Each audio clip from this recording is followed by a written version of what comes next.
සියලු දෙනාට තෙරුවන් සරණයි.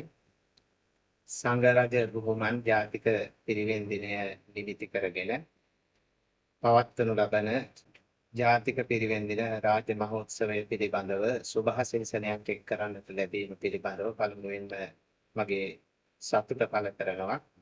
විශේෂයෙන්ම පිරිවෙන් අධ්‍යාපනය ලබන ශිෂ්‍ය පොඩිහාමුදුරුවන් වහන්සේලා ඒ වගේම සිල් මෑණිවරු ඒ වගේම සිසු දුවා දරුවන් වෙනුවෙන් ඒ වගේම සිසු දරුවන්ගේ සිසු නිපුණතා ඇගයීම් ආදී වැඩසටහන් ක්‍රියාත්මක කරමින් ඒ වගේම ජාතික පිරිවෙන් දින උත්සවය පවත්වන්නට මේ වෙනකොට සියලු කටයුතු සංවිධානය කරලා තියෙනවා.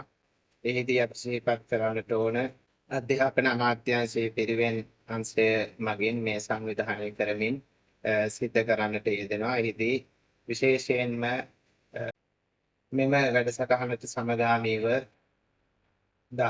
ජුනි මාස 18 වෙනි දින සහ 19 වෙනි දින දක්වා අධ්‍යාපනික සංස්කෘතික ප්‍රදර්ශනයක් පවත්වන්නට කටයුතු සංවිධානය කරලා තියෙනවා. ඒ සඳහා සියලුම පාසල් දුවා දරුවන්ට ඒ වගේම පිරිවෙන් පොඩි හාමුදුරන් වහන්සේලා ඇතුළු සියලු දෙනාට අපි ආරාධනා කරනවා එම අවස්ථාවට සම්බන්ධ වෙලා ඔබට බොහෝ දැනුම ලබා ගන්නට පුළුවන්කම ලැබෙන ඉතාමත්ම වටින ප්‍රදර්ශනයන් රාශියක් පවත්වන්නට අපි කටයුතු සංවිධානය කරලා තියෙනවා. ඒ සඳහා සියලු දෙනා සහභාගී වෙන්න කියන කාරණය මේ වෙලාවේ මතක් කරනවා.